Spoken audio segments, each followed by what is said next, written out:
Linus Tech Tips coverage of PAX 2013 is brought to you by Western Digital, Intel, and SteelSeries. So we're here with Al Bickham, Studio Communications Manager at Creative Assembly, and they're finally showing off Rome Total War 2. Why did you make Rome Total War 2? I mean, there's so many other things you guys could have done. You could have done like, Ants Total War, or like, Robots Total War, Aliens Total War. Why are you revisiting Rome? No, but I mean, now you said it, I'm wishing we'd done Robots Total War, because that sounds brilliant. So the time is right, really. It's a period we've always wanted to revisit. The technology we have now, the Warscape engine has developed quite significantly. The original Rome was like 9 years ago now, so the technology we have now, we can do that period greater justice. We can look at things in greater detail. We can do it with a greater scale, and we can just do a better job of it now. And it's something we've always wanted to return to, but also it's something that our fan base has always wanted to return to as well. So, Total War players for the last 5+ years have kind of been going, oh, I hope it's Rome 2 next. I hope it's Rome 2 next. So I think the time is right to do it. So you talk about being able to do it better justice. I mean, the battlefield battles themselves, the mechanics of them, they weren't fundamentally broken in Rome Total War in any way. So what is it that the better technology allows you to really do differently? How is it grander and better? So, in terms of the graphics technology and the processing technology we have available to us now, we can just represent that world in greater fidelity, in greater detail, and with a greater sense of atmosphere as well. I mean, if you try playing battles in different parts of the world in Rome 2, you'll get this real sense of location. We've got greater elevation in the landscape. We've got very, very different lighting models for different parts of the world, very, very different weather systems, and this just creates a greater sense of atmosphere. And I think as well as the greater technology, the growth of the studio and in terms of the talent that we have in-house just means we can just do things better, and we can do more of it. The music that we in the game is we've recorded it with a complete symphony orchestra, and you can really hear the difference. Back in Rome it was kind of MIDI, it was all computer made music really. So now we've got this tremendous sweeping orchestral score. And we've sort of suffused that with ethnic musicians who've come in and played these ancient instruments for us, and whether you're aware of what that instrument even is, when you hear it, you kind of go, yeah, that sounds really Greek, or that sounds really kind of African, So, Rome was a melting pot of cultures, and so we want to reflect that as well in the music and the atmosphere of the game. So yeah, it enables us to do all sorts, yeah.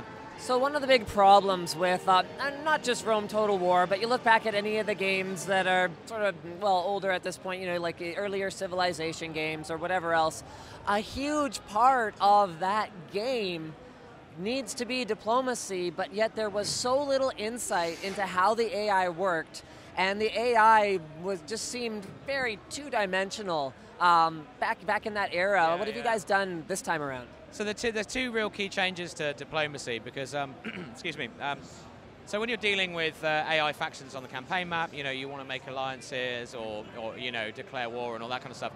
So this is, this idea of transparency into the AI's decision-making process, something we've really tackled head-on with Rome 2. So we have a new part of the UI which shows you a list of all your past actions by which that particular faction is judging you, right? So if you've conducted wars against his friends, he will like you less. And we've got plus and minus points. We give you a kind of balanced rating of how much that AI really likes you, and therefore how likely it is to want to conduct constructive diplomacy with you rather than, say, attack you. And I think we've all been in a situation in a Total War game in the past where an AI faction has attacked us and we don't really know why. And now we can show you that. In the past, there's usually been a reason for it. I mean, part of it is, of course, some AIs are more aggressive than others and will want to attack other factions to conquer their lands because they're a warlike nation, So, but part of it also is that, you've gone out into the world and you've made an impact, and that's made some people happy and some people unhappy, right? Now we show you why. So yeah, I mean, I think people will find it a lot more natural, a lot more intuitive, and a lot more enjoyable to play with. So you've got a bunch of gaming stations. It looks like about 10 stations back here. And this has been absolutely full. Every single station, the entire show. Yep. What are they doing back there? What game mode is it? And how are people enjoying it? So we've got two of the historical battles from the game. We've got the Battle of the Nile, which is a giant combined land and sea battle where we give the player navies with troops on and artillery weapons, so they can go and have a naval battle with the Egyptian fleet, or they can disembark their troops onto the land to support the main attack, which is your Roman army heading up the hill to try and conquer the army of Ptolemy XIII. So it's a kind of classic historical battle from history, but it's a real mixture of loads of the kind of new elements that we've got in battles in Rome too, and of course it's a lovely, great, big, giant scale battle as well, which is really good fun. And the other battle which we've got playable here is the Battle of Teutoburg Forest, which was the battle. It was in 9 AD. It was the battle that proved to the Romans that they weren't the masters of all warfare. Rome got its nose bloodied really badly. It lost 3 legions in the most carefully orchestrated ambush, and was betrayed. Was betrayed by one of its own officers. A guy called Arminius betrayed his own side because he was German by descent, and in Germania he saw how his old kinsman, had been treated by the Roman settlers, the Roman invaders. By the local forces. So he rallied the Germanic barbarian tribes into an effective fighting force. So we've been giving out prizes for people who beat it on normal, and we've had, I think, 7 or 8 people over the course of the show have beat it on normal, and we've probably had more than 1,500 people playing it. So it's like you can play on easy. It's a lot easier, obviously. On normal, it's tough. On hard, it's very, very, very hard. So it's one of those cool battles that you can just play, and then you can go, okay, I'm going to try that again a different way.